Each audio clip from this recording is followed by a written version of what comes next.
በስመ አብ ወወልድ ወመንፈስ ቅዱስ አሐዱ አምላክ ሚያዝያ 27 በዚህች ቀን የከበረ ቅዱስ ፊቄጦር በሰማዕትነት አረፈ። ለዚህ ቅዱስ የአባቱ ስም ሕርማኖስ ነው።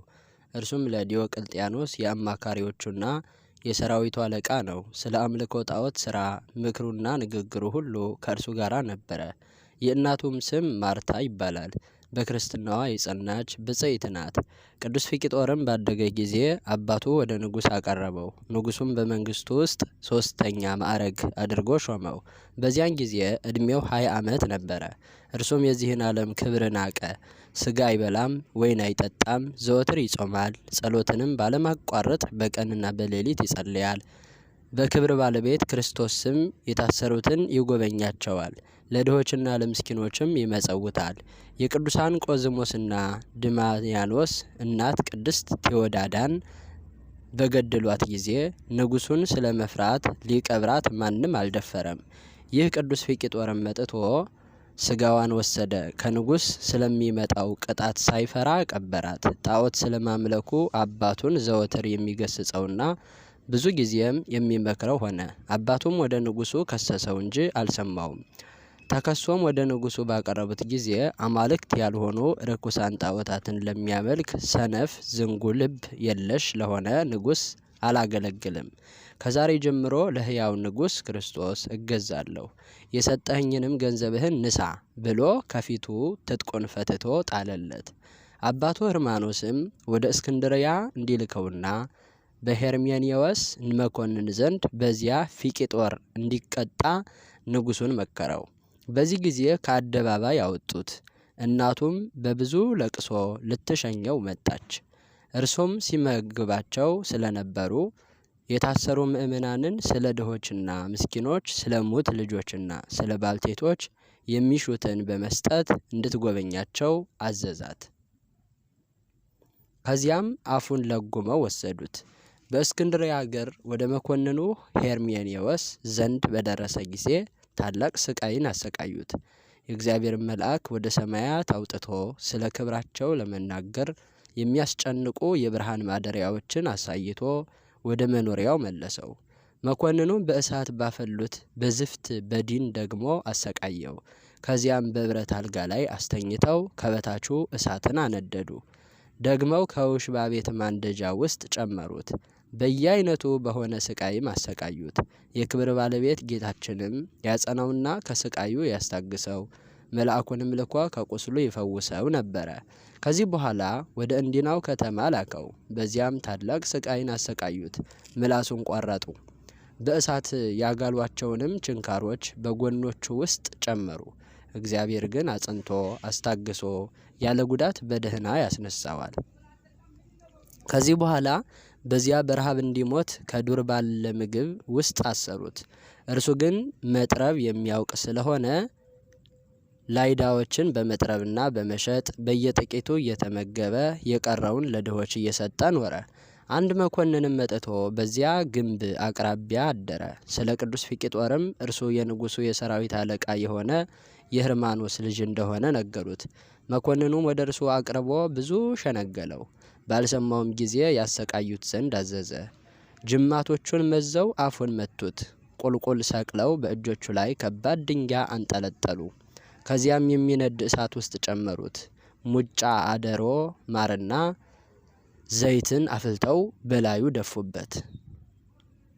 በማበራያም አበራዩት። አፉንም በሐሞትና በእሬት አመረሩት። ዓይኖቹንም አወለቁት።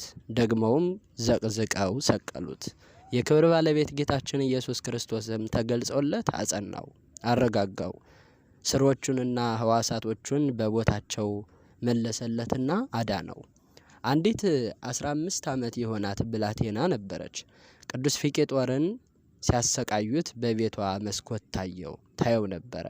መላእክትም በእጆቻቸው አክሊሎችን ይዘው እነርሱም በቅዱስ ፊቄጦር ራስ ላይ ሲያኖሯቸው አይታ እንዴት እንዳየች ለአሕዛብ ነገረቻቸው። እጅግም አደነቁ።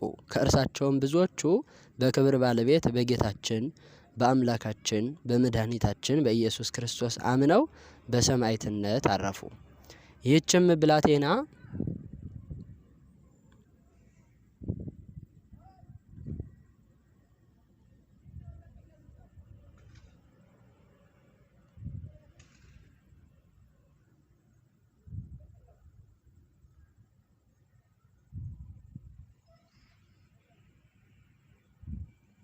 በጌታችን አመነች። መኮንኑም ራሷን በሰይፍ እንዲቆርጡ አዘዘ። የሕይወት አክሊልንም ተቀበለች። ሁለተኛም ያመኑትን ሁሉ ራሳቸውን እንዲቆርጧቸው አዘዘ። የሕይወት አክሊልንም ተቀበሉ። ከዚህ በኋላ የከበረች የቅዱስ ፊቄጦርን ራስ ይቆርጡ ዘንድ አዘዘ። ተጋድሎውንም ፈጽሞ የሕይወትና የድል አክሊልን ተቀበለ። ምእመናን ሰዎችም ስጋውን ወስደው በከበሩ ልብሶች በድርብ በፈታ ገንዘው እናቱ ማርታም ከአንጾኪያ እስክትመጣ በንጹሕ ቦታ አኖሩት። በመጣችም ጊዜ ከዚያ ወሰደችው። ውብ ቤተ ክርስቲያንም ሰርታ ስጋውን በውስጧ አኖረች። ከእርሱም ታላላቅ ድንቆች ተአምራቶች ተገለጡ። ለእግዚአብሔር ምስጋና ይሁን፣ በረከቱ ከኛ ጋር ለዘላለም ትኑር አሜን። ሚያዝያ 27 ቀን የሚከበሩ ዓመታዊ የቅዱሳን በዓላት ጽኑዕና ኃያል ማር ቅዱስ ፊቄጦር ሰማዕት፣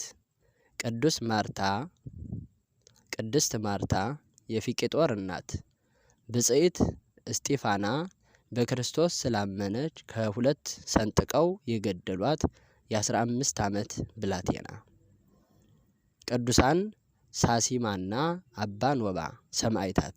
ወርሃዊ በዓላት የጌታችንና አምላካችን መድኃኔ ዓለም ክርስቶስ በዓለ ስቅለት፣ አቡነ መብዓ ጽዮን ጻድቅ፣ ቅዱስ መቃርስ የመነኮሳት ሁሉ አለቃ፣ ቅዱስ ያዕቆብ ዘግሙድ፣ ቅዱስ ገላውዲዮስ ሰማዕት ንጉሠ ኢትዮጵያ፣ ቅዱስ ቢፋሞን ጻድቅና ሰማዕት። እግዚአብሔር ቅዱሳንን ስላገለገላቸው እስካሁንም ስለምታገለግሏቸው ያደረጋችሁትን ሥራ ለስሙም ያሳያችሁትን ፍቅር ይረሳ ዘንድ አመፀኛ አይደለምና በእምነትና በትዕግስትም የተስፋውን ቃል የሚወርሱትን እንድትመስሉ እንጂ ዳተኞች እንዳትሆኑ ተስፋ እስኪሞላ ድረስ እያንዳንዳችሁ ያን ትጋት እስከ መጨረሻ እንድታሳዩ እንመኛለን። ዕብራውያን ምዕራፍ 6 ቁጥር 10 እስከ 11። ዘአቅረብኩ ማሕሌተ አዘኪሬ አእላፈ ምለተ ጸምዱ ከዘልፈ ለእለ ያነብብ ተወከብ ዘንዴቴ መጽሐፈ እንተረሰይከ እግዚኦ ጸሪቀ መበለት ወኩፈ እምእለ አብኡ ብኡላን ዘተርፈ ነቢያት፣ ቅዱሳን፣ ሰባኪያን፣ ሰማዕታት፣ ጻድቃን፣ መላእክት፣ ትጉሃን ደናግል፣ አዲ ወመነኮሳት ሄራን ባርኮ ጉባኤ ዛቲ መካን እስከ አረጋዊ ልሂቅ ወምንዑስ ሕፃን ለዘ ጸሐፎ በክርታስ ወለዘ አጸሐፎ እንዘይደርስ ለዘ አንበቦ ወለዘ ተርጎሞ በልሳን ሐዲስ ወለዘ ሰምዐ ቃሎ በእዝነ መንፈስ በጸሎተ እሙ ማርያም አራቂተ ኩሉ እምባይስ ህቡረ ይመሐረነ ኢየሱስ ክርስቶስ አሜን። ይማረን።